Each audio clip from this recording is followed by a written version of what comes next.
Everyone is asking me, what am I going to talk about Black History Month? But the bottom line is Black history is every day. It's a celebration that we have survived slavery. It's a celebration that we were able to move from one continent to the United States and the Caribbean and still be able to stand up tall in 2023 and beyond and say to ourselves, we have struggled. Our ancestors gave their lives on them so we can have freedom. But with freedom comes a sense of responsibility that I see many individuals do not care about. We do not get into critical discourses that will emancipate others from the mental thoughts they have of themselves. When we look at the abolition of slavery, we can see that with it came struggles too, because when our ancestors were freed, they had nothing. They had to start from scratch, while the others had. Yes, they had worked them out, as you would say in the real world, and left them with nothing at all. So the struggles after emancipation was real.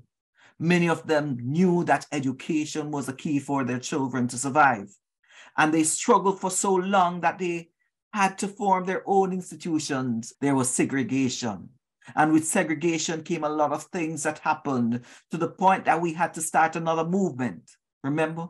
We had started a movement towards emancipation, and now emancipation had taken place. We had to start another one for racial justice.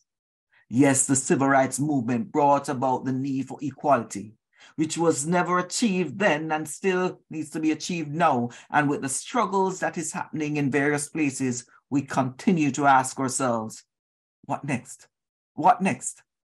We have moved from slavery to emancipation, then we went to segregation, then we tried integration, now we reached inclusion, now it's diversity, now it's equity. What next?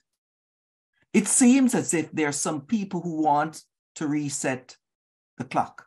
They want to take us back in time, so what they have tried to do is to attack the educational system that will make our people more critical in their beliefs. Because critical thinking comes from eliciting critical thoughts about what people say, about the books you read, and the position of authors, and making a connection with what's going on within the society as you read and explore that text. So if you dictate what is taught in a school, it's called censorship. So when we look at the movement of equality and the civil rights movement and what we have struggled for, things could change.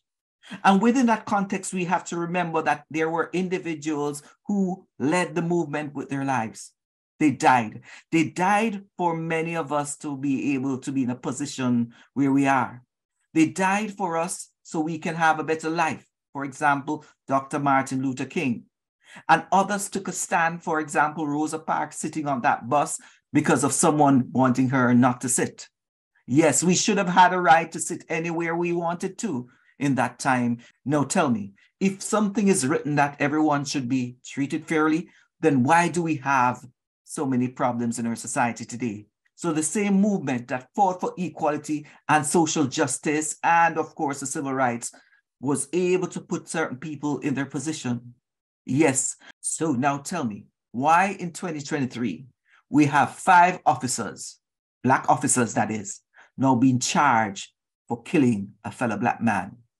Do they understand, as Reverend Sharpton stated the other day, when Dr. King looked over, he saw President Obama, he saw the Vice President Kamala Harris, and he also saw everything taking place that was positive, but he did not, and he could not have seen the 5 Black men who would have gotten their position based on his dream, killing another person. Sad.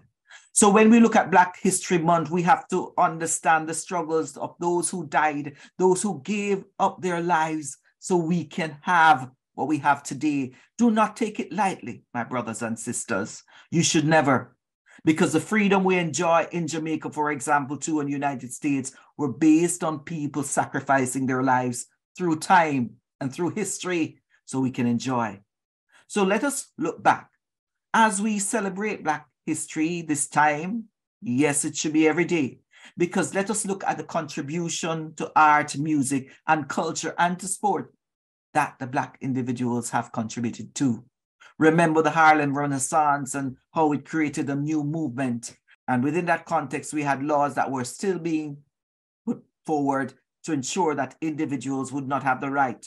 And if we look forward today, we have to say to ourselves, let's look at the legacy of slavery and how it affects our world today. It is so institutionalized that individuals who are Black or of a certain particular color shade will be left within a certain frame of society, will be looked down, will be questioned, will be searched, will be alienated, will be stereotyped because of the color of their skin. So we need to understand the legacy of slavery lives on. So no, as Bob Marley stated, old pirates, yes, they rob I, stole I to a merchant ship.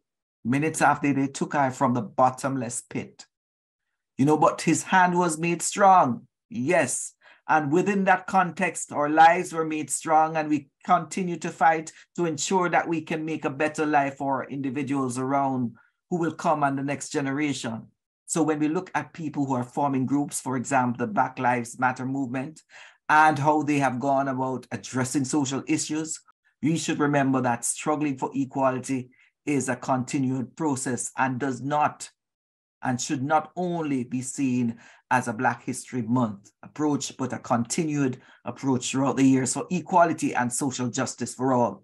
But as we approach this time, let me say that Black History Month, although people will reflect on it, you should reflect on the elements of what I've just said throughout the year. And that's all for now. Thanks for listening.